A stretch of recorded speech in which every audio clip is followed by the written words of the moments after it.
የመካከለኛው ምስራቅ ውጥረት ከቀን ወደ ቀን እየተባባሰ ዓለም አቀፍ ማህበረሰብን በአንክሮት እያሳሰበ ይገኛል። የአሜሪካና የኢራን ግንኙነት ከምንጊዜም በላይ ተወሳስቧል። ግራ የሚያጋቡ መልእክቶች በአየር ላይ መንሳፈፋቸውን ቀጥለዋል። በአንድ በኩል ፕሬዝዳንት ትራምፕ ከኢራን ጋር ድርድር ላይ እንዳሉና ኢራን የኒውክሌር መርሃ ግብሯን ለማቆም መስማማቷን ይናገራሉ። ይህ በእርግጥም አዎንታዊና የሚመስል ዜና ቢሆንም፣ በሌሎች በኩል ደግሞ ፔንታጎን በሺዎች የሚቆጠር ወታደሮችን ወደ ክልሉ ለመላክ እንደተዘጋጀች መሆኑን የሚገልጽ መረጃ ይወጣሉ። ይህ ደግሞ ሰላም እየመጣ ነው ለሚለው ተስፋ የውጭ ሽሽት ሆኖ የሁኔታውን ውስብስብነት በጉልህ ያሳያል። የግጭቱ አሳሳቢነት እየጨመረ መምጣቱ ግልጽ ነው። እስራኤልና ኢራን አንዱ በሌላው ላይ ጥቃት እየሰነዘሩ ሲሆን፣ በባህሬን የሚገኙ ወታደራዊ ጣቢያዎች በኢራን ሚሳኤል መመታቱ የሁኔታውን አሳሳቢነት ይበልጥ ያጎለዋል።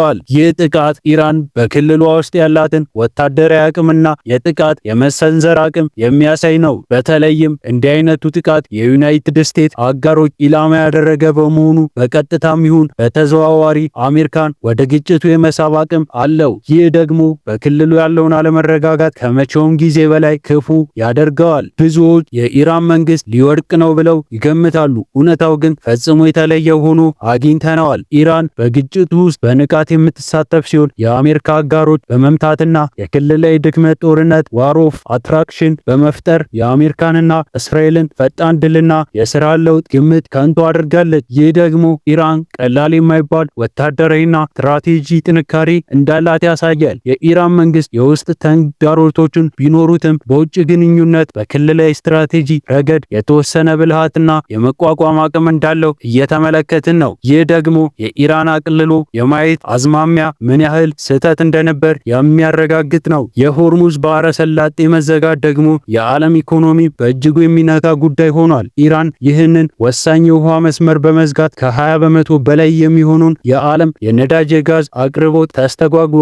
ይህ ደግሞ የነዳጅ ዋጋን እንዲጨምርና የዓለም ኢኮኖሚ መረጋጋት እንዲነጋ ያደርገዋል። ፕሬዝዳንት ትራምፕ የኢራን የኃይል ፍርክርክር ለመምታት አስበው የነበረ ቢሆንም ይህ ሐሳብ በማስተላለፍ ኢራን ስምምነት ላይ ለመድረስ ዝግጁ መሆኗን ተናግረዋል። ይህ የኋላ እግረኛ እርምጃ ከቀድሞ ማስፈራሪያ ጋር ሲነጻጸር ትልቅ ለውጥ ነው። ነገር ግን የኢራን ስምምነት መስጠት በምን ያህል መጠን እውነተኛ እንደሆነ ጥያቄ ያስነሳል። የኒውክሌር መርሃ ግብር ክሶች የሁኔታውን ውስብስብነት የበለጠ ይጨምራሉ። ፕሬዝዳንት ትራምፕ ኢራን የኒውክሌር ጦር መሳሪያ ላለመፍጠር መስማማቷን ቢናገሩም፣ ይህ ግን ኢራን ራሷ ከዚህ ቀደም የኒውክሌር ጦር መሳሪያ ዓላማ እንደሌላ ከገለጸች አቋሟ ጋር የሚጋጭ ነው። በተጨማሪ እስራኤል በኢራን ኒውክሌር ጉዳይ ላይ ፍላጎት ያላት ጥርጣሬ አሁንም ከፍተኛ ነው። እስራኤል የኢራን የኒውክሌር መርሃ ግብር እንደ ቀጥተኛ ስጋት የምትመለከት ሲሆን፣ ማንኛውም ስምምነት ኢራን የኒውክሌር ጦር መሳሪያ እንዳታገኝ ሙሉ ዋስትና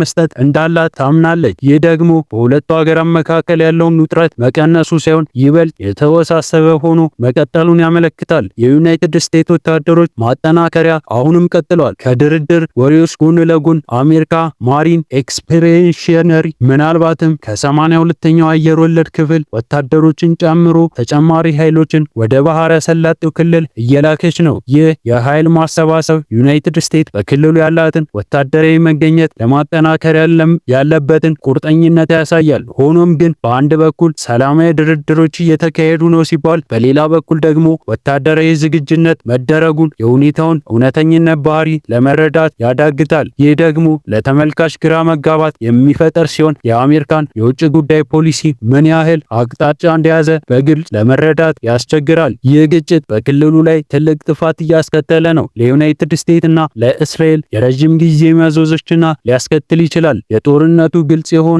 ዓላማና ለአሜሪካ ደግሞ ከጦርነቱ የመውጫ ስትራቴጂ አለመኖር ኢራንን ይህንን ስትራቴጂ ግራ መጋባት ለራሷ ጥቅም እንድትጠቀምበት እድል ሰጥቷታል። ኢራን የአሜሪካ ግልጽ ያልሆነ አቋም በመጠቀም በክልሉ ውስጥ የራሷን ተጽዕኖ ለማስፋት እየሞከረች ነው። ግጭቱ የበለጠ አወሳስባ መፍትሄ ለማግኘት አስቸጋሪ ያደርጋል። ክልላዊ ሁኔታ ከመቼውም ጊዜ በላይ ተለዋዋጭ አደገኛ ሆኗል። ጦርነቱ በረዘመ ቁጥር የሰብአዊ ቀውስም እየከፋ ይሄዳል። ይህ ደግሞ የብዙ ንጹሃን ዜጎችን ሕይወት አደጋ ላይ የሚጥል ነው። ፕሬዝዳንት ትራምፕ ስለ ድርድርና ስለ ኢራን ስምምነቶች ያላቸውን በራስ መተማመን የሚጋጭ መረጃ ባሉበት ሁኔታ የሆርሙዝ ባህረ ሰላጤ አሁንም በከፋ ሁኔታ በከፊል ተዘግቶ መቀጠሉ እንዲሁ ተጨማሪ የአሜሪካ ወታደሮችን መላካቸው ሁኔታውን ሊያባብስ እንደሚችል ፍንጭ ይሰጣል። ኢራንም የራሷ የኒውክሌር ኃይል ማመንጫ እንደተመታ ሪፖርት አድርጋለች። ይህ በግጭቱ ውስጥ ያልታወቁ ተዋናዮች ወይም ያልተጠበቁ ክስተቶች እንዳሉ የሚያሳይ ነው። የኒውክሌር ኃይል ማመንጫ ላይ የሚደርሰው ማንኛውም ጥቃት የክልሉን ደህንነት በእጅጉ አደጋ ላይ